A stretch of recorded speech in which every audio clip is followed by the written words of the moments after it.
Դեռ տարիներ առաջ Հայկ Մարությանի «Ազիզյաններ» սիթքոմը դարձել էր ամենահետաքրքիր ու սիրված սիթքոմներից մեկը հայկական իրականության մեջ։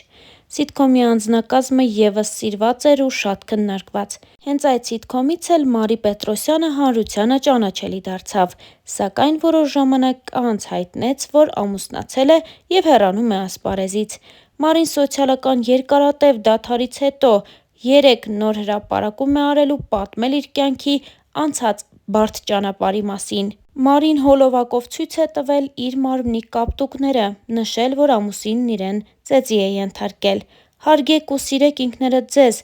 դա ձեր ամենագեղեցիկ էներգիան է», հրապարակմանը կից գրել էր Մարին ու հավելել, որ այժմ երջանիկ է իր 3 երեխաների կողքին, արդեն ամուսնալուծված կնոջ կարգավիճակում։ Իսկ մեզ մնում է հավելել, որ «Ազիզյանները» սիթքոմից հայտնի Մարին, նույն ինքը Մարի Պետրոսյանը, որի հերոսուհին աչքի էր ընկնում թրենդամոլությամբ ու բրենդերի հանդեպ թուլությամբ, իրականում բացարձակ չի հետևում թրենդներին, կարևորելով անհատական ոճի ձևավորումն ու հարմարավետությունը։ Դերասանուհին դեռ տարիներ առաջ, երբ առաջնեկը 1 տարեկան էր, մասնակցել է հարցազրույցի ու անկեղծ պատասխանել լրագրողների հարցերին, բացահայտել իր թուլությունները, ֆոբիաներն ու ինչ խոսք այն ամենն, ինչ նա սիրում է։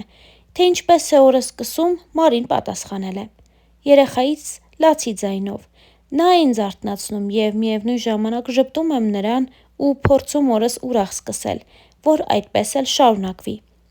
Սնունդ կամ ըմպելիք, առանց որի չես պատկերացնում օրդ։ Շոկոլադ և ջուր։ Առանց դրանց չեմ կարող օրս լիարժեք անցկացնել», նշել էր դերասանուհին։ Կերակուր, որը տանել չեք կարողանում։ Ցանկացած տեսակի ֆասթ ֆուդ, նման ուտեստներ չեմ կարողանում ուտել։ Հասակ և քաշ կարող եք նշել։ Հասակս 163 սանտիմետր է, քաշս այս պահին 47 կիլոգրամ է։ Երբ մի բանով հիանում ես, ինչ բառ ես օգտագործում։ Առաջին արտահայտությունը, որ անում եմ,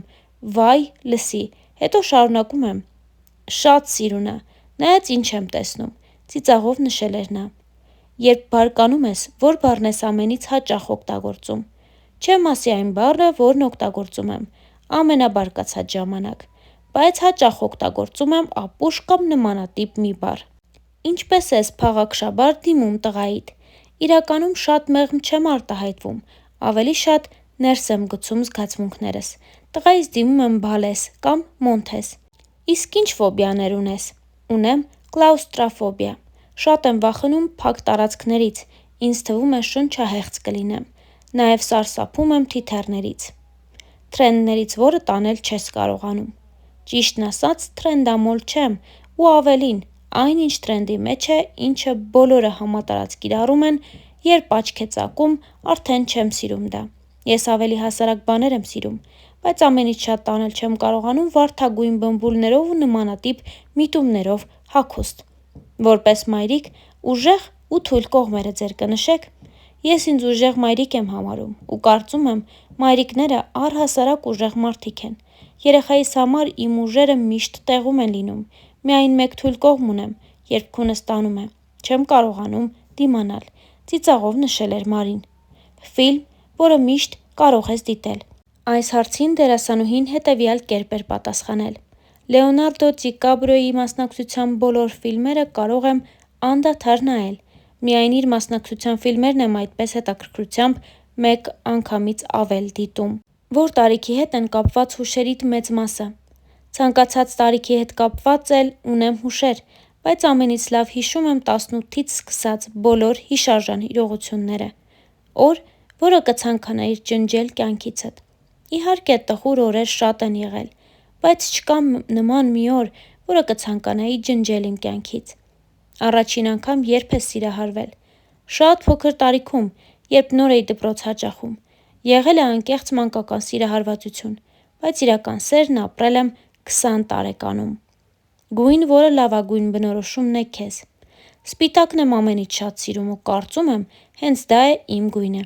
Սիրում եմ դրա պարզությունը և մաքրությունը։ Վերջին անգամ երբ ես ձեռագիր նամակ գրել և ում։ Չեմ գրել ձեռագիր նամակ։ Միգուցե անհավատալի է, բայց չեմ գրել։ Վերջին անգամ ում վրա ես բարկացել և ինչու։ Իմ ամենացավոտ թեման է։ Բարկացել եմ տղայիս, Մոնթեի վրա, որովհետև շատ չարաճճի երեխա է։ Տան պարագաներն է կոտրում, երբեմն իրեն է վնասում։ Իհարկե, երեխա է, չի հասկանում, բայց եթե մեղմ լինեմ, այդպես էլ կշարունակի։ Դրա համար երբեմն թեթև բարկանում եմ։ Վերջին անգամ երբ ես ուրախությունից արտասվել եւ ինչ առիթով։ Հետաքրքիր է, բայց տխուր պահերին այդքան չեմ արտասվում, որքան ուրախալի պահերին։ Մի քանի ամիս առաջ, երբ քրոջս առաջնեկը ծնվեց, երջանկությունից մի քանի օր արտասվում էի։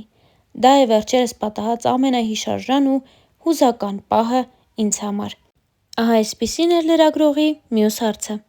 Ամենազավեշտալի բամբասանքը, որը երբևէ քո մասին լսել ես։ Բամբասանքը միշտ բացասական երանգի է լինում, բայց այս մեկը նույնիսկ ծիծաղելի էր ինձ համար։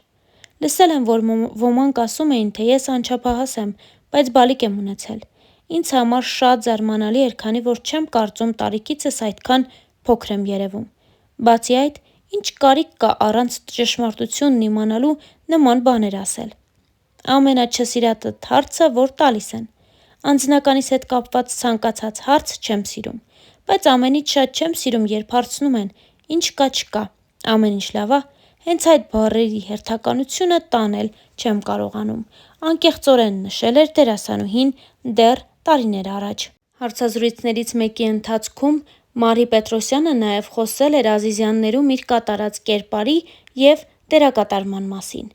Երբ իմ կերպարի համար հայտարարվել էր քաստինգ, իմ գնալը շատ պատահական ստացվեց։ Քաստինգի մասին վերջին օրն եմ իմացել։ Միայն գիտեի, որ կերպարիս անունը Մարի է, ինչը ինձ ուրախացրել էր։ Առաջին փորձից հետո կրկին հրավիրեցին, բայց ես չգիտեի, ինչ նախագիծ է ինձ սպասվում և ում հետ եմ խաղալու։ Մի քանի օր անց իմացա, որ խաղալու էի Հայկ Մարությանի հետ, իսկ երբ իմ դասախոսից Աբել Աբելյանից զանգ ստացա, իմացա, որ անցել եմ։ Չեմ կարող նկարագրել ուրախությանս չափը։ Երբ, օրինակ, դիտում եմ սիթքոմը, մոռանում եմ, որ ես եմ խաղում։ Ինձ դուր է գալիս մեր սիթքոմը, երբ անջատում եմ և նորից եմ նայում, սկսում եմ զայրանալ, քանի որ կան բաներ, որոնք ես կարող էի այլ ձևով անել։ Շատ քննադատ եմ և հաճախ զայրանում եմ ինքս ինձ վրա։ Ինձ շատ հետաքրքիր է սիթքոմի զարգացումները, սիրում եմ նաև հետևել իմ մյուս ընկերների խաղին։ Ես տեսակով հանգիստ և ուրախ մարդ եմ։ Սիրում եմ մենակ մնալ կամ ընկերներիս հետ ժամանակ անցկացնել։ Ասեմ, որ նաև փոփոխական եմ։ Ի դեպ, արդեն հոգնել եմ ինձանից, թե որքան փոփոխական կարող եմ լինել։ Երբ օրինակ ոգեշնչվում եմ, սկսում եմ պարել։ Հիմա պատրաստվում եմ կավագործության և նկարչության գնալ։ Երբ հոգնած ու հանգիստ եմ, սիրում եմ բնության գրկում ժամանակս անցկացնել, անկեղծացել էր դերասանուհին։